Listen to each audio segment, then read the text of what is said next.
തെരഞ്ഞെടുപ്പ് തവനൂരിൽ നയിക്കുന്ന നമ്മുടെ സീനിയർ നേതാവ് കൂടിയായ CP ബാബുഹാജിക, ഉജ്ജ്വല വാഗ്മി നിങ്ങളോട് സരസമായി സംസാരിച്ച സദസ്സിനെ കോരിതെരിപ്പിച്ച പ്രിയപ്പെട്ട സിദ്ദീഖലി രാങ്കോട്ടൂർ സാഹിബ്, പ്രിയങ്കരനായ അബ്ദുള്ള കുട്ടിയാക്ക, അഡ്വക്കേറ്റ് നസറുള്ള വക്കീൽ, പ്രിയപ്പെട്ട പുരുഷോത്തമൻ മാസ്റ്റർ, പ്രഭാകരേട്ടൻ, പ്രിയങ്കരനായ നാസർ ഹാജി അവർകൾ, നമ്മുടെ തൊട്ടടുത്ത പഞ്ചായത്ത് പ്രസിഡന്റ് ശ്രീ മുജീബ് പൂളക്കൽ, പ്രിയപ്പെട്ട ശ്രീ അലി മാഷ്, പ്രിയങ്കരനായ ശ്രീ IP ജലീൽ ഉൾപ്പെടെ, ഇവിടെ സലീം കൂട്ടായി ഉൾപ്പെടെ, ഇവിടെ സന്നിഹിതരായിരിക്കുന്ന ഐക്യ ജനാധിപത്യ മുന്നണിയുടെ പ്രഭാകരേട്ടൻ ഉൾപ്പെടെയുള്ള സമാരാധ്യരായ നേതാക്കന്മാരെ, പ്രിയപ്പെട്ട ഈ പ്രദേശത്തെ പ്രബുദ്ധരും ഉദ്ബുദ്ധരുമായ ജനാധിപത്യ വിശ്വാസികളെ, സഹപ്രവർത്തകരെ, സുഹൃത്തുക്കളെ, ഏപ്രിൽ മാസം 9-ാം തീയതി നടക്കാൻ പോകുന്ന ഏറ്റവും നിർണായകമായ തെരഞ്ഞെടുപ്പിൽ ഐക്യ ജനാധിപത്യ മുന്നണിയുടെ സ്ഥാനാർത്ഥിയായി ജനവിധി ഇടുകയാണ്. ഇന്ന് രാവിലെ മുതൽ ഈ പുറത്തൂർ പഞ്ചായത്തിന്റെ വിവിധ ഭാഗങ്ങളിലൂടെ പ്രചരണ യാത്രയുമായി കടന്നു വന്നതിന്റെ സമാപന യോഗമാണ് ഈ കാവിലക്കാട് ജംഗ്ഷനിൽ നടക്കുന്നത്. ഈ തെരഞ്ഞെടുപ്പിന്റെ പ്രാധാന്യത്തെക്കുറിച്ച്, പ്രസക്തിയെക്കുറിച്ച് പ്രത്യേകിച്ച് ഒന്നും തന്നെ പറയേണ്ട കാര്യമില്ല. ആര് ജയിക്കും ആര് തോൽക്കും എന്ന് തീരുമാനിക്കുന്ന തെരഞ്ഞെടുപ്പല്ല, ആര് നയിക്കണം ആര് ഭരിക്കണം എന്ന് തീരുമാനിക്കുന്ന ഒരു തെരഞ്ഞെടുപ്പല്ല, മറിച്ച് നമ്മുടെ നാട് നാളെ നിലനിൽക്കണമോ എന്ന് തീരുമാനിക്കുന്ന അതിനിർണായകമായ ഒരു തിരഞ്ഞെടുപ്പാണ് നടക്കാൻ പോകുന്നത് എന്ന യാഥാർത്ഥ്യ ബോധം നമ്മളെല്ലാവരും ഉൾക്കൊണ്ടുകൊണ്ടാണ് ഈ തെരഞ്ഞെടുപ്പിനെ സമീപിക്കുന്നത്. ഐക്യ ജനാധിപത്യ മുന്നണിയുടെ സ്ഥാനാർത്ഥിയായി ഈ തവനൂർ നിയോജക മണ്ഡലത്തിലേക്ക് കടന്നു വരുമ്പോൾ വ്യക്തിപരമായി എന്നെ സംബന്ധിച്ച് പൊതുപ്രവർത്തന രംഗത്ത് KSUവിന്റെ പ്രവർത്തകനായിരിക്കുന്ന കാലം മുതൽക്ക് തന്നെ ഈ മണ്ഡലവുമായി അടുത്ത ബന്ധമുള്ള ഒരു എളിയ പൊതുപ്രവർത്തകനാണ് ഞാൻ. കഴിഞ്ഞ 5 വർഷമായി 4-5 വർഷമായി മലപ്പുറം ജില്ലാ കോൺഗ്രസ് കമ്മിറ്റിയുടെ പ്രസിഡന്റായി ഞാൻ പ്രവർത്തിക്കുകയാണ്. മലപ്പുറം ജില്ലാ കോൺഗ്രസ് കമ്മിറ്റിയുടെ പ്രസിഡന്റ് എന്ന നിലയിൽ എന്റെ കർമ്മമണ്ഡലമാണ് ഈ പറയുന്ന തവനൂരും ഈ പ്രദേശങ്ങളും. ആ കർമ്മമണ്ഡലത്തിന്റെ ഭാഗമായ മണ്ഡലത്തിലാണ് മത്സരിക്കുന്നത് എന്ന തികഞ്ഞ അഭിമാന ബോധത്തോടു കൂടി തന്നെയാണ് ഞാൻ മത്സരിക്കുന്നത്. പിന്നെ ഇവിടെ എല്ലാവരും സൂചിപ്പിച്ചതുപോലെ കഴിഞ്ഞ 15 വർഷമായി തവനൂർക്കാരനായ ഒരു MLA ഉണ്ടായിട്ടില്ല. ഇവിടുത്തെ MLA നിങ്ങൾ കാണണമെങ്കിൽ വളാഞ്ചേരിയിലേക്ക് വണ്ടി പിടിച്ചു പോവേണ്ടുന്ന സാഹചര്യമാണ്. 15 വർഷത്തിനിടയിൽ ഒരു ദിവസമെങ്കിലും ആ MLA ഈ മണ്ഡലത്തിൽ അന്തി ഉറങ്ങിയിട്ടുണ്ടോ എന്ന ചോദ്യം ന്യായമായും ബലമായും നമ്മൾ സംശയിക്കുന്ന കാര്യമാണ്. ഒരു കാര്യം ഞാൻ ഉറപ്പിച്ചു പറയുന്നു, ഐക്യ ജനാധിപത്യ മുന്നണിയെ നിങ്ങൾ വിജയിപ്പിച്ചാൽ, ഐക്യ ജനാധിപത്യ മുന്നണിയെ നിങ്ങൾ ജയിപ്പിച്ചാൽ MLA തേടി നിങ്ങൾ കുറ്റിപ്പുറം പാലത്തിനപ്പുറത്തേക്ക് പോവേണ്ടി വരില്ല. MLA ആയി ഈ മണ്ഡലത്തിൽ നിങ്ങളുടെ തവനൂറുകാരനായി ഈ നാട്ടിൽ താമസിക്കുന്ന ഒരു വ്യക്തിയായി, നിങ്ങളുടെ ഒരു കൂടപ്പിറപ്പായി, മകനായി ഞാൻ കൂടെ ഉണ്ടാകും എന്ന ഉറപ്പാണ് എനിക്ക് ഈ നാട്ടിലെ ജനങ്ങളോട് നൽകാനുള്ളത്.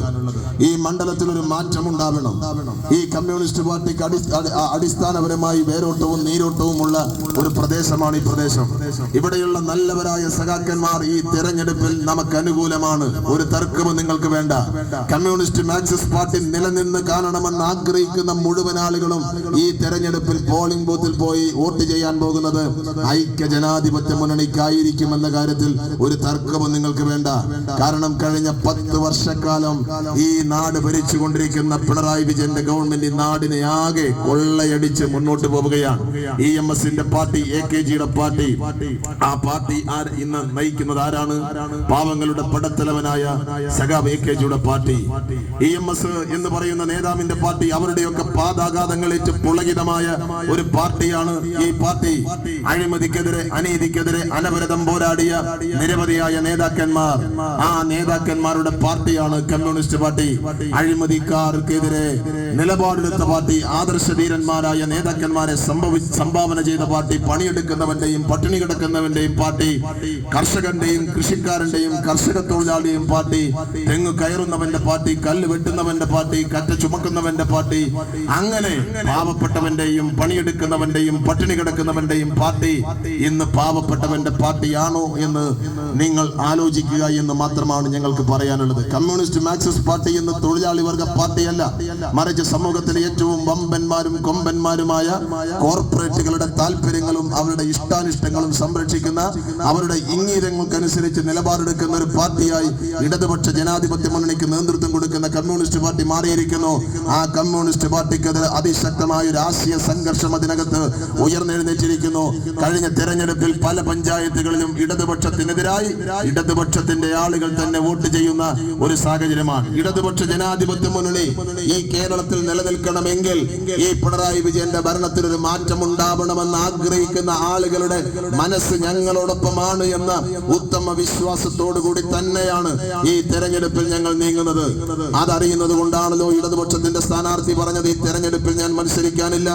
കഴിഞ്ഞ 2.5 വർഷം ഇവിടെ MLA ഉണ്ടായിരുന്നില്ല. ഈ നാടിന്റെ സ്ഥിതി എന്താണ് പ്രിയപ്പെട്ടവരെ? ഈ നാട്ടിൽ നമ്മളൊരു സ്ഥാനാർത്ഥിയായി കടന്നു ചെല്ലുമ്പോൾ എല്ലായിടത്തും പരാതികളാണ്. തകർന്നു കിടക്കുന്ന റോഡുകളാണ് എല്ലായിടത്തും പണി തീരാത്ത പാലങ്ങളാണ്. ഈ മണ്ഡലത്തിന്റെ അവസ്ഥ എന്താ? കുടിക്കുവാൻ വെള്ളമില്ലാതെ ഉമ്മമാർ കുടവുമായി ക്യൂ നിൽക്കുകയാണ്. കൈക്കുഞ്ഞുങ്ങളെയും കയ്യിലെത്തി നിൽക്കുകയാണ്. ഒരു ഉമ്മ കഴിഞ്ഞ ദിവസം കുടം തല്ലി പൊട്ടിച്ച് തലയിൽ കൈവച്ച് കരഞ്ഞ് നിലവിളിക്കുകയാണ്. കുടിവെള്ളം കിട്ടാക്കനിയായി മണ്ഡലത്തിൽ മാറിയിരിക്കുന്നു. ഭാരതപ്പുഴയോട് ചേർന്ന് കിടക്കുന്ന ഒരു മണ്ഡലമാണ്. പുഴകളാൽ നദികളാൽ ചുറ്റപ്പെട്ടൊരു മണ്ഡലമാണ്. ആ മണ്ഡലത്തിൽ ഈ നാട്ടിലെ ജനങ്ങൾക്ക് ശുദ്ധജലം എത്തിച്ചു കൊടുക്കാൻ ഈ നാട് ഭരിക്കുന്ന ജനപ്രതിനിധിക്ക് സാധിക്കുന്നില്ല. പതിറ്റാണ്ടുകളായി ഒരു പദ്ധതി ഒച്ചുപോലെ ഇഴഞ്ഞുകൊണ്ടിരിക്കുകയാണ്. ചമ്രവട്ടം റെഗുലേറ്റർ കം ബ്രിഡ്ജ് കേരളത്തിലെ തന്നെ ഏറ്റവും വലിയ ജലസേചന പദ്ധതികളിൽ ഒന്നായി വികസിപ്പിക്കാൻ കഴിയുന്ന ബൃഹത്തായ പദ്ധതിയാണ്. ആ പദ്ധതിയുടെ അവസ്ഥ എന്താ? കോടിക്കണക്കിന് രൂപ കമ്മീഷൻ മാസപ്പടി ഇനത്തിൽ പലരും വാങ്ങിയെടുക്കുന്നത് കൊണ്ടാണ് ആ റെഗുലേറ്റർ കം ബ്രിഡ്ജിന്റെ ചോർച്ച ഇതുവരെ അടയ്ക്കാൻ കഴിഞ്ഞിട്ടില്ല. സ്വന്തം ലെറ്റർ പാഡിൽ ഈ പറയുന്ന റെഗുലേറ്റർ കം ബ്രിഡ്ജിലെ അഴിമതിക്ക് കൂട്ടുനിൽക്കുന്ന തരത്തിൽ കത്തെഴുതിയ ഒരു ജനപ്രതിനിധിയാണ് നമ്മുടെ നാട്ടിലുള്ളത്. ആ റെഗുലേറ്റർ കം ബ്രിഡ്ജ് കടന്ന സ്നേഹപാതയുടെ സ്ഥിതി എന്താ? ഈ പുറത്തൂർ പഞ്ചായത്തിലെ CH സ്റ്റേഡിയത്തിന്റെ അവസ്ഥ എന്താ? ഈ നിയോജക മണ്ഡലത്തിലൂടെ നെടുകയും കുറുകയും സഞ്ചരിക്കുമ്പോഴുള്ള അവസ്ഥ എന്താ? കോലൊളുമ്പിലുള്ള ഒരു പാലം ഈ മണ്ഡലത്തിലെ ഏറ്റവും വലിയ ചർച്ചാ വിഷയമാണ്. മാധ്യമങ്ങൾ പോലും ഈ തെരഞ്ഞെടുപ്പിൽ കേരളത്തിൽ ഹൈലൈറ്റ് ചെയ്യുന്ന ഒരു വിഷയമാണ്. 9 വർഷമായി ഒരു പാലത്തിന്റെ പണി നടക്കുകയാണ്. തവനൂർ പൊന്നാനി നിയോജക മണ്ഡലങ്ങളെ തമ്മിൽ ബന്ധിപ്പിക്കുന്ന പാലമാണ്. പതിറ്റാണ്ടുകളുടെ പഴക്കമുള്ള മറ്റൊരു പാലമാണ്. തിരുനാവായയും തവനൂരിനെയും പരസ്പരം ബന്ധിപ്പിക്കുന്ന പാലം നമ്മൾ കേട്ടുകേൾവിയില്ല. എത്രയോ കാലമായി കൂട്ടായിയെയും മംഗലത്തെയും ബന്ധിപ്പിക്കുന്ന മംഗലം കം ബ്രിഡ്ജ് തകർന്നിട്ട് റെഗുലേറ്റർ കം ബ്രിഡ്ജ് തകർന്നിട്ട് വർഷം 2.5 കഴിയുന്നു. ഇതുവരെ അത് പുനർനിർമ്മിക്കാനുള്ള ഒരു നടപടിയും സ്വീകരിച്ചിട്ടില്ല. അങ്ങനെ എണ്ണിയാൽ ഒടുങ്ങാത്ത പ്രയാസങ്ങൾ, പരിമിതികൾ, പോരായ്മകൾ ഈ മണ്ഡലത്തിൽ നിലനിൽക്കുകയാണ്. കേരളത്തിൽ ഒരു പോലീസ് സ്റ്റേഷൻ ഇല്ലാത്ത ഏക നിയോജക മണ്ഡലം ഈ തവനൂർ നിയോജക മണ്ഡലമാണ്. ഈ തവനൂർ നിയോജക മണ്ഡലത്തിലെ ഏറ്റവും വലിയൊരു പട്ടണമാണ് എടപ്പാൾ. ആ എടപ്പാളിൽ പോലും ഒരു പ്രൈവറ്റ് ബസ് സ്റ്റാൻഡ് ഇല്ല ഈ നിമിഷം വരെ. നിങ്ങൾ ആലോചിക്കണം, ഒരു ഫയർ സ്റ്റേഷൻ ഇല്ല, ഒരു മിനി സിവിൽ സ്റ്റേഷൻ ഇല്ല. അവിടേക്ക് കടപ്പുറത്തേക്ക് ചെന്ന് കഴിഞ്ഞാൽ ഒരു ഫിഷ് ലാൻഡിംഗ് സംവിധാനമില്ല. ഇങ്ങനെ എണ്ണമെടുത്താൽ ഇല്ല ഇല്ല ഇല്ല എന്ന കഥകളല്ലാതെ, ഇല്ലാത്തതിന്റെ പട്ടികകളല്ലാതെ ഉള്ളതിനെ കുറിച്ച് ചൂണ്ടിക്കാണിക്കാൻ ഈ മണ്ഡലത്തിൽ ഒന്നുമില്ലാത്ത സാഹചര്യമാണ്. തൊട്ടടുത്ത മണ്ഡലത്തിലൊക്കെ വലിയ മാറ്റങ്ങൾ നടക്കുകയാണ്. തിരൂർ മണ്ഡലത്തിൽ വികസനത്തിന്റെ കുതിച്ചുചാട്ടമാണ്. കോട്ടക്കൽ മണ്ഡലത്തിൽ വികസനം കൊണ്ട് അവർ വിസ്മയിപ്പിക്കുകയാണ്. അങ്ങനെ മറ്റു നാടുകൾ വളരുന്നതോടൊപ്പം ഉയരുന്നതോടൊപ്പം നമ്മുടെ നാടിനും വളരണ്ടേ. ഈ CH സ്റ്റേഡിയം പോലെയാണ് എടപ്പാൾ ഹൈസ്കൂൾ ഗ്രൗണ്ട്. എല്ലാം കാട് പിടിച്ച് ചെളി പിടിച്ച് മണ്ണ് പുതഞ്ഞ് ഉപയോഗശൂന്യമായി ഈ നാട്ടിൽ കിടക്കുകയാണ്. ടൂറിസം രംഗത്ത് അപാരമായ സാധ്യതയുള്ള ഒരു മണ്ണാണ് നമ്മുടെ മണ്ണ്. പെരുന്നാൾ ദിനത്തിൽ പോലും കാഴ്ച കാണാൻ, കാറ്റുകൾക്ക് കൊള്ളാൻ എത്രയോ ആയിരങ്ങളാണ് ഈ പ്രദേശത്തേക്ക് ഒഴുകിയെത്തിയത്. നമ്മുടെ പടിഞ്ഞാറക്കരയിലെ പാർക്ക് അബ്ദുള്ള കുട്ടിയാക്ക ബ്ലോക്ക് പഞ്ചായത്തിന്റെ പ്രസിഡന്റ് ആകുമ്പോൾ നിർമ്മിച്ച് വികസിപ്പിച്ചെടുത്തൊരു പാർക്കാണ്. അതല്ലാതെ നമുക്ക് ഏത് അടിസ്ഥാന സൗകര്യങ്ങൾ ടൂറിസം രംഗത്ത് കൊണ്ടുവരാൻ, ഏതെങ്കിലും ഒരു പദ്ധതി കൊണ്ടുവരാൻ കഴിഞ്ഞോ?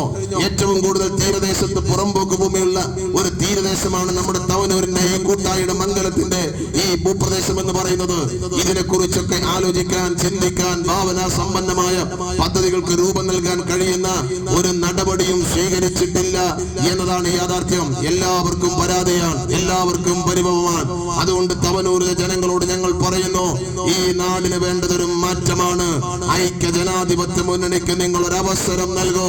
ഈ നാടിനൊരു മാറ്റമുണ്ടാവാൻ, മുന്നേറ്റമുണ്ടാവാൻ ഈ തെരഞ്ഞെടുപ്പിൽ നിങ്ങൾ ഞങ്ങളെ സഹായിക്കണം. തവനൂരിൽ ഒരു മാറ്റമുണ്ടാവണം. കേരളത്തിൽ ഒരു മോചനമുണ്ടാവണം.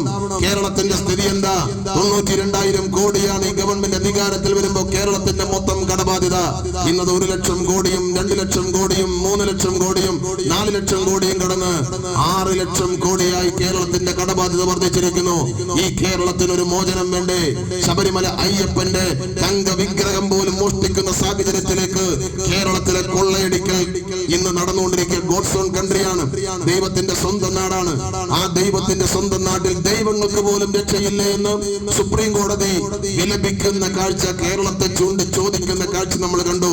കേരളത്തിലും പ്രിയപ്പെട്ടവരെ ഈ വിധത്തിൽ അഴിമതിയിൽ ഈ ഗവൺമെന്റ് മുങ്ങിക്കുളിച്ചുകൊണ്ടിരിക്കുകയാണ്. ഇതിനൊരു മാറ്റമുണ്ടാവണമെന്ന് നമ്മൾ ആഗ്രഹിക്കുമ്പോ ആ മാറ്റത്തിനെതിരായി കൊണ്ട് മാറ്റമുണ്ടാവരുതെന്ന് ആഗ്രഹിക്കുന്ന ആളുകൾ തമ്മിലുള്ള കൃത്യമായ ഡീല് കേരളത്തിൽ നടക്കുന്നുവോ എന്ന് ന്യായമായും നമ്മൾ സംശയിക്കുകയാണ്. കേരളത്തിൽ ഐക്യ ജനാധിപത്യ മുന്നണി അധികാരത്തിൽ വരാൻ പാടില്ല. അതുകൊണ്ട് കേരളത്തിൽ ഇടതുപക്ഷ ജനാധിപത്യ മുന്നണിയെ സഹായിക്കാൻ വേണ്ടി ഈ കേരളത്തിൽ ഒരു CPM BJP ഡീൽ ഉണ്ടോ എന്ന് പോലും സംശയിക്കുന്ന തലത്തിലേക്ക് കാര്യങ്ങൾ മാറിക്കൊണ്ടിരിക്കുകയാണ്. BJPയുടെ ഒരു ബി ടീമായി കേരളത്തിൽ ഇടതുപക്ഷം മാറുന്നു. കേരളത്തിൽ നമുക്കറിയാം ഐക്യ ജനാധിപത്യ മുന്നണി കഴിഞ്ഞ തവണ അധികാരം നഷ്ടപ്പെട്ടപ്പോൾ എണ്ണം പറഞ്ഞ ചില മണ്ഡലങ്ങളിൽ വോട്ട് ചോർച്ച BJPക്ക് ഉണ്ടായി എന്ന് നമ്മൾ ഭയപ്പെട്ടതാണ്. ഈ തെരഞ്ഞെടുപ്പിൽ അതിന്റെ തനിയാവർത്തനം ഉണ്ടാകുമോ എന്ന് നമ്മൾ ഭയപ്പെടുന്ന ഒരു സാഹചര്യമാണ്. ഈ കേരളത്തെ സംബന്ധിച്ചിടത്തോളം ഒരു മാറ്റം ഉണ്ടാവണം. ഈ കേരളം ഈ രാജ്യത്ത് BJPയുടെ ഒരു ബി ടീമായി, നിഴൽ മുഖ്യമന്ത്രിയായി, ഷാഡോ ക്യാബിനറ്റായി ലേബർ കോഡ് നടപ്പിലാക്കുകയാണ്, PMC നടപ്പിലാക്കുകയാണ്. നരേന്ദ്രമോദിയുടെ ഇഷ്ടങ്ങൾ നടപ്പിലാക്കുന്ന ഒരു ഗവൺമെന്റ് രാജ്യം ഈ സംസ്ഥാനം ഭരിക്കുകയാണ്. ഈ രാജ്യത്താണെങ്കിൽ മതത്തിന്റെ പേരിലും ജാതിയുടെ പേരിലും ഭാഷയുടെ പേരിലും ജനങ്ങളെ ഭിന്നിപ്പിക്കുവാൻ, വിഭജിക്കുവാനുള്ള ശ്രമം നടക്കുകയാണ്. നമ്മുടെ രാജ്യത്തിന്റെ പ്രത്യേകത എന്താ? ലോകത്തെല്ലാ മതങ്ങളും ഭാഷകളും ജാതികളും വർഗങ്ങളും വൈവിധ്യങ്ങളുമുള്ള രാജ്യമാണ് ഇന്ത്യ രാജ്യം. 6 മുഖ്യ മതങ്ങളുണ്ട്, 6200 ജാതികളുണ്ട്, 7 മുഖ്യ വംശങ്ങളുണ്ട്, 52 വർഗങ്ങളുണ്ട്, 18 പ്രധാന ഭാഷകളും 16,000-ഓളം ഉപഭാഷകളുമുള്ള ഇന്ത്യ രാജ്യം വൈവിധ്യങ്ങളാൽ സമ്പന്നമാണ്, വൈരുദ്ധ്യങ്ങളാൽ സമ്പന്നമാണ്, വൈചിത്ര്യങ്ങളാൽ സമ്പന്നമാണ്. ആ ഇന്ത്യ രാജ്യത്തെ മതത്തിന്റെ പേരിൽ വിഭജിക്കാനുള്ള ശ്രമം നടക്കുകയാണ്. ലോകത്ത് മറ്റ് രാജ്യങ്ങളെ പോലെ ഒരു രാജ്യമല്ല ഇന്ത്യ രാജ്യം. ലോകത്ത് മറ്റ് രാജ്യങ്ങൾ എന്ന് പറഞ്ഞാൽ ഒരു മതം മാത്രമുള്ളവരുടെ കൂട്ടായ്മയാണ് ഒരു രാജ്യം, അല്ലെങ്കിൽ ഒരു ജാതിയിൽപ്പെട്ടവരുടെ കൂട്ടായ്മയാണ് ഒരു രാജ്യം, അല്ലെങ്കിൽ ഒരു ഭാഷ സംസാരിക്കുന്നവരുടെ കൂട്ടായ്മയാണ് രാജ്യം, അല്ലെങ്കിൽ ഒരു പ്രദേശത്ത് താമസിക്കുന്നവരുടെ കൂട്ടായ്മയാണ് രാജ്യം, അല്ലെങ്കിൽ ഒരു നിറത്തിൽപ്പെട്ടവരുടെ കൂട്ടായ്മയാണ് രാജ്യം. പക്ഷെ ഇന്ത്യ രാജ്യത്തിന്റെ പ്രത്യേകത ലോകത്ത് മറ്റ് രാജ്യങ്ങളെ അപേക്ഷിച്ച് ലോകത്തിലെ എല്ലാ മതങ്ങളും ജാതികളും ഭാഷകളും വർഗങ്ങളും വർണ്ണങ്ങളും സംസ്കാരങ്ങളും സംസ്കൃതികളും എല്ലാം ഒരുമിച്ച് ചേർന്ന ഒരു രാജ്യമാണ് ഇന്ത്യ രാജ്യം. ഈ രാജ്യത്തിന്റെ ഏറ്റവും വലിയ പ്രത്യേകത ഈ രാജ്യത്തിന്റെ വൈവിധ്യമാണ്. ആ വൈവിധ്യങ്ങളെ മുഴുവൻ തകർത്ത് ഈ രാജ്യത്തെ ഏകശിലാ രൂപത്തിലേക്ക് കൊണ്ടുവരാനുള്ള ശ്രമം നടക്കുകയാണ്. ഒരു മതരാഷ്ട്രമായി ഇന്ത്യയെ പ്രഖ്യാപിക്കാൻ ഒരു മതം മതി, ഒരു ജാതി മതി, ഒരു ഭാഷ മതി, ഒരു രാഷ്ട്രീയ പാർട്ടി മതി, ഒരു പ്രധാനമന്ത്രി മതി, ഒരു തിരഞ്ഞെടുപ്പ് മതി. എല്ലാ വൈവിധ്യങ്ങളെയും തകർത്ത് ഏകശിലാ രൂപത്തിലേക്ക് രാജ്യത്തെ കൊണ്ടുവരാനുള്ള നീക്കം നടക്കുമ്പോ മതത്തിന്റെ പേരിലും ജാതിയുടെ പേരിലും ഭിന്നിപ്പിക്കാനുള്ള ശ്രമം നടക്കുകയാണ്. ഈ രാജ്യത്ത് പാവപ്പെട്ട ദളിതർ, ആദിവാസികൾ, ന്യൂനപക്ഷങ്ങൾ, സ്ത്രീകൾ ചവിട്ടിയരയ്ക്കപ്പെടുന്ന സാഹചര്യമാണ്. അതുകൊണ്ട് ഈ രാജ്യത്ത് മതേതരത്വം സംരക്ഷിക്കപ്പെടണം. രാജ്യത്തിന്റെ ഭരണഘടന വെല്ലുവിളിക്കപ്പെടുകയാണ്. രാജ്യത്തിന്റെ തെരഞ്ഞെടുപ്പിനെ കുറിച്ച് ആക്ഷേപം ഉയരുകയാണ്. ഈ രാജ്യത്ത് രാഹുൽ ഗാന്ധിയുടെ നേതൃത്വത്തിൽ ഈ രാജ്യത്ത് മതേതരത്വത്തെ സംരക്ഷിക്കുന്നതിന് വേണ്ടിയുള്ള ഐതിഹാസികമായ പോരാട്ടം നടക്കുകയാണ്. ഇന്ത്യൻ നാഷണൽ കോൺഗ്രസും ഇന്ത്യൻ യൂണിയൻ മുസ്ലിം ലീഗും ഒരുമിച്ച് നിന്നുകൊണ്ട് ആ രാഹുൽ ഗാന്ധിയുടെ നേതൃത്വത്തിൽ UPA നമ്മുടെ ഇന്ത്യ മുന്നണിയുടെ നേതൃത്വത്തിൽ അതിശക്തമായി ഈ രാജ്യത്തിന്റെ പാർലമെന്റിനകത്തും പുറത്തും വലിയ പോരാട്ടങ്ങൾക്ക് നേതൃത്വം കൊടുക്കുന്ന ഒരു കാലമാണ്. ഈ രാജ്യത്തിന്റെ അഭിമാനങ്ങൾ ഓരോന്നായി തകർന്നു കൊണ്ടുകൊണ്ടിരിക്കുക. ഇന്ത്യ രാജ്യത്തിന് ഒരു പാരമ്പര്യം ഉണ്ടായിരുന്നല്ലോ. ഇപ്പൊ തന്നെ നിങ്ങൾക്കറിയാം, ഹോട്ടലുകളിൽ ഗ്യാസ് സിലിണ്ടർ ഇല്ല. നമ്മുടെ പശ്ചിമേഷ്യയിൽ നമ്മുടെ പ്രവാസികളായ സഹപ്രവർത്തകർ തെരഞ്ഞെടുപ്പ് കാലമാണ്, കൂട്ടത്തോടെ വരേണ്ട സാഹചര്യമാണ്. അവർക്ക് സഞ്ചരിക്കാൻ യാത്രാ സൗകര്യം നിഷേധിക്കപ്പെട്ടിരിക്കുന്നു. വലിയ ആശങ്കയാണ്. അമേരിക്ക ഇറാനെ ആക്രമിച്ചുകൊണ്ടിരിക്കുകയാണ്. അമേരിക്ക ഇസ്രായേലിനെ കൂട്ടുപിടിച്ച് ഇറാനെ ആക്രമിക്കുമ്പോ ഇന്ത്യ രാജ്യത്തിന് ഒരു ശബ്ദം ഉണ്ടാവണം. ഇന്നലകളിൽ അത്തരമൊരു ശബ്ദമുണ്ടായിരുന്നു. ഈ രാജ്യം ഭരിക്കുന്ന നരേന്ദ്രമോദിക്ക് അതില്ല. ഈ രാജ്യത്തെ ലോകത്തിന്റെ മുമ്പിൽ വേറിട്ടതാക്കി മാറ്റിയ വലിയ ശബ്ദം ഈ രാജ്യം ഇന്നലകളിൽ ഉയർത്തിയിരുന്നു. അമേരിക്കയ്ക്കും സോവിയറ്റ് യൂണിയനും എതിരായിക്കൊണ്ട്, ശാക്തിക ചേരികൾക്കെതിരായിക്കൊണ്ട് 3 ലോക രാജ്യങ്ങളെ സംഘടിപ്പിച്ചുകൊണ്ട് ജവഹർലാൽ നെഹ്റുവിന്റെ നേതൃത്വത്തിൽ ചേരാ നയം ആവിഷ്കരിച്ച് ലോക സമാധാനത്തിന് വേണ്ടി 2 ശാക്തിക ചേരികൾക്കെതിരെ അതിശക്തമായി ഐക്യരാഷ്ട്ര സംഘടനക്കകത്തും പുറത്തും ശബ്ദമുയർത്തിയ ഒരു രാജ്യം രാജ്യമായിരുന്നു ഇന്ത്യ രാജ്യം. ആ ജവഹർലാൽ നെഹ്റുവിന്റെ പാരമ്പര്യം, ആ ഇന്ദിരാഗാന്ധിയുടെ പാരമ്പര്യം, മൻമോഹൻ സിംഗും ഈ അഹമ്മദ് സാഹിബും വരെയുള്ള നമ്മുടെ നേതാക്കന്മാർ തുടർന്നു കൊണ്ടുപോയി. നരേന്ദ്രമോദി അധികാരത്തിൽ വന്നു. അമേരിക്കയുടെ അടിമ രാജ്യമായി ഇന്ത്യ രാജ്യം മാറിയിരിക്കുകയാണ്. അമേരിക്കയുടെ പ്രസിഡന്റ് ട്രംപ് എന്ന് പറയുന്നത് നല്ല ഒന്നാന്തരം മനോരോഗിയാണ്. അയാൾ എന്താണ് ചെയ്യുന്നത്, എന്താണ് പറയുന്നത്, എന്താണ് പ്രവർത്തിക്കുന്നത് എന്ന് ആർക്കും പ്രവചിക്കാൻ കഴിയാത്ത സാഹചര്യമാണ്. ഈ രാജ്യത്തിന്റെ വാണിജ്യ കരാർ ഇന്ന് തീരുമാനിക്കുന്ന അയാളാണ്. ഈ രാജ്യത്തിന്റെ വ്യാപാര കരാർ തീരുമാനിക്കുന്ന അയാളാണ്. വെനീസ്വേലയിൽ കയറി അവിടുത്തെ പ്രസിഡന്റിനെ അറസ്റ്റ് ചെയ്തുകൊണ്ടുപോവുകയാണ്. ഗസ മുനമ്പിൽ ബോംബിട്ട് പിഞ്ചു കുഞ്ഞുങ്ങളെ കൊല്ലുകയാണ്. ഇസ്രായേലിനെ കൂട്ടുപിടിച്ച് ഇറാനെ ആക്രമിക്കുകയാണ്. അവിടുത്തെ പിഞ്ചു കുഞ്ഞുങ്ങൾ മുതൽ അവിടുത്തെ പരമത പുരോഹിതനായ ഏറ്റവും പരമോന്നത അധ്യക്ഷനായിട്ടുള്ള ആയത്തുള്ള ഹുമൈനി വരെ കൊലപ്പെടുന്ന സാഹചര്യം ഉണ്ടായി. ഓരോ രാജ്യത്തും കടന്നു കയറുകയാണ്. ആ രാജ്യത്തിന്റെ പരമാധികാരത്തിന്മേൽ കടന്നു കയറി ആക്രമണം അഴിച്ചുവിട്ടുകൊണ്ടിരിക്കുകയാണ്. അങ്ങനെ ആക്രമണം അഴിച്ചുവിട്ട് ആ രാജ്യത്തെ ഗവൺമെന്റുകളെ അട്ടിമറിച്ച് അവിടെ പാവ ഗവൺമെന്റുകളെ പ്രതിഷ്ഠിച്ച് തങ്ങൾക്ക് ഇഷ്ടമുള്ള തങ്ങളുടെ കച്ചവട താല്പര്യങ്ങൾ നടപ്പിലാക്കുക. വെനീസുല എന്ന് പറയുന്ന രാജ്യത്ത് ലോകത്തിന്റെ എണ്ണ നിക്ഷേപത്തിന്റെ 20% അവിടുത്തെ പ്രസിഡന്റും പ്രധാനമന്ത്രിയും ഇവർക്ക് വഴിപ്പെടുന്നില്ല എന്ന് കണ്ടപ്പോ അവരെ അട്ടിമറിച്ചൊരു ഗവൺമെന്റിനെ സ്ഥാപിച്ച് അവിടുത്തെ എണ്ണപ്പാടങ്ങൾ കൈകാര്യം ചെയ്യാനും ഹൈജാക്ക് ചെയ്യാനുള്ള ശ്രമം നടത്തിക്കൊണ്ടിരിക്കുകയാണ്. ഇതൊരു നീതിയല്ല. ഈ അനീതിക്കെതിരെ പ്രതികരിക്കാനുള്ള ബാധ്യത നമ്മുടെ ഇന്ത്യ രാജ്യത്തിനല്ലേ? ഇന്ത്യയുടെ ഇന്നലത്തെ പാരമ്പര്യം അതായിരുന്നു. ഇന്ന് അമേരിക്ക പറയുന്നതനുസരിച്ച് ഇന്ത്യ രാജ്യം മൂളുകയാണ്. അമേരിക്ക പറയുമ്പോൾ മുട്ടിലെഴിയുന്ന ഒരു രാജ്യമായി ഇന്ത്യ രാജ്യം മാറുകയാണ്. ഇറാനെതിരെ ആക്രമണം അഴിച്ചുവിടുമ്പോ അതിനെതിരെ നമ്മുടെ പൗരന്മാർ ഗൾഫ് രാജ്യങ്ങളിൽ പ്രതിസന്ധിയിൽ അകപ്പെട്ടുകൊണ്ടിരിക്കുമ്പോ പാചകവാതക സിലിണ്ടർ പോലും ഇല്ലാതെ ഈ യുദ്ധത്തിന്റെ കെടുതികൾ നമ്മുടെ അടുക്കളയിൽ വരെ എത്തിക്കൊണ്ടിരിക്കുന്ന സന്ദർഭത്തിൽ അതിനെതിരെ ഒരക്ഷരം ഉരിയാടാൻ കഴിയുന്നില്ല. ഈ യുദ്ധം നിങ്ങൾ അവസാനിപ്പിക്കണം, നിർത്ത് എന്ന് കൽപ്പിക്കാൻ, അരുത് എന്ന് ആജ്ഞാപിക്കാൻ അമേരിക്കയുടെ മുഖത്ത് നോക്കിയത് പറയാനുള്ള ആർജവമുള്ള ഒരു ഭരണകൂടം ഇന്ത്യ രാജ്യത്തുണ്ടായിരുന്നു. ഇന്ന് ആ ഭരണകൂടം ഇല്ലാത്തതിന്റെ കെടുതി നമ്മൾ അനുഭവിച്ചു കൊണ്ടിരിക്കുകയാണ്. എല്ലാ മേഖലയിലും ഈ രാജ്യം ഇന്ന് തകർന്നുകൊണ്ടിരിക്കുകയാണ്. രാജ്യത്ത് ലോക രാജ്യങ്ങളുടെ മുമ്പിൽ ഇന്ത്യ രാജ്യയുടെ അഭിമാനവും അസ്തിത്വവും പണയപ്പെടുകയാണ്. ഈ രാജ്യത്ത് 4 പേരാണ് അംബാനിയും അദാനിയും ടാറ്റയും ബിർളയും തീരുമാനിക്കുകയാണ്. ഈ രാജ്യത്തെ കോർപ്പറേറ്റുകൾ കാര്യങ്ങൾ തീരുമാനിക്കുകയാണ്. തൊഴിലുറപ്പ് പദ്ധതി പോലും നിലക്കാൻ പോവുകയാണ്. നമ്മൾ കൊണ്ടുവന്ന പദ്ധതിയാണ്. UPA ഗവൺമെന്റ് ആരംഭിച്ച പദ്ധതിയാണ്. ഈ രാജ്യത്ത് പട്ടിണി എടുത്തു മാറ്റിയ പദ്ധതിയാണ്. ആ പദ്ധതി ഇല്ലാതാക്കാനുള്ള നിഗൂഢമായ നീക്കം നടക്കുകയാണ്. ദേശീയ ഗ്രാമീണ തൊഴിലുറപ്പ് പദ്ധതി പോലും അവസാനിപ്പിക്കാനുള്ള നീക്കം നടക്കുകയാണ്. രാജ്യത്ത് വലിയ ഭയാനകമായ സാഹചര്യമാണ്. പൗരത്വ ഭേദഗതി നിയമം പാസാക്കുന്നു. ഓരോ അജണ്ടകൾ നടപ്പിലാക്കുകയാണ്. കശ്മീരിന്റെ 370 വകുപ്പ് എടുത്തു കളഞ്ഞിരിക്കുന്നു. മുത്തലാഖ് ക്രിമിനൽ കുറ്റമാക്കി മാറ്റിയിരിക്കുന്നു. NRC നിയമം ഭേദഗതി ചെയ്യുന്നു. NIAക്ക് കൂടുതൽ അധികാരം കൊടുക്കുന്നു. ഇനി പൗരത്വ ഭേദഗതി നിയമം കൊണ്ടുവന്ന് SIR കൊണ്ടുവന്ന് നമ്മുടെ പൗരത്വത്തെ പോലും അട്ടിമറിക്കാനുള്ള നീക്കം നടക്കുന്നു എന്ന ആശങ്ക ഈ രാജ്യത്ത് പരന്നുകൊണ്ടിരിക്കുന്ന ഒരു സന്ദർഭത്തിൽ രാഹുൽ ഗാന്ധിയാണ് രാജ്യത്തിന്റെ പ്രതീക്ഷ. വെറുപ്പിന്റെയും വിദ്വേഷത്തിന്റെയും വിപണിയിൽ സ്നേഹത്തിന്റെ കട തുറക്കാൻ അദ്ദേഹം നടത്തിയിട്ടുള്ള ഭാരത് ജോഡോ യാത്ര കന്യാകുമാരി മുതൽ കശ്മീർ വരെ കറുത്ത റോഡിലൂടെ അദ്ദേഹം കാൽനടയായി സഞ്ചരിച്ച് രാജ്യത്തിലെ ജനങ്ങളെ ചേർത്ത് പിടിക്കാൻ അദ്ദേഹം നടത്തിയിട്ടുള്ള ഒരു പോരാട്ടമുണ്ട്. ആ പോരാട്ടത്തിന് ഐക്യദാർഢ്യം പ്രകടിപ്പിക്കാനുള്ള തെരഞ്ഞെടുപ്പാണ് ഇത്. രാജ്യത്തെ വീണ്ടെടുക്കാനുള്ള തെരഞ്ഞെടുപ്പാണ് ഇത്. രാഹുൽ ഗാന്ധിക്ക് പിന്തുണ പ്രഖ്യാപിക്കാനുള്ള തെരഞ്ഞെടുപ്പാണ്.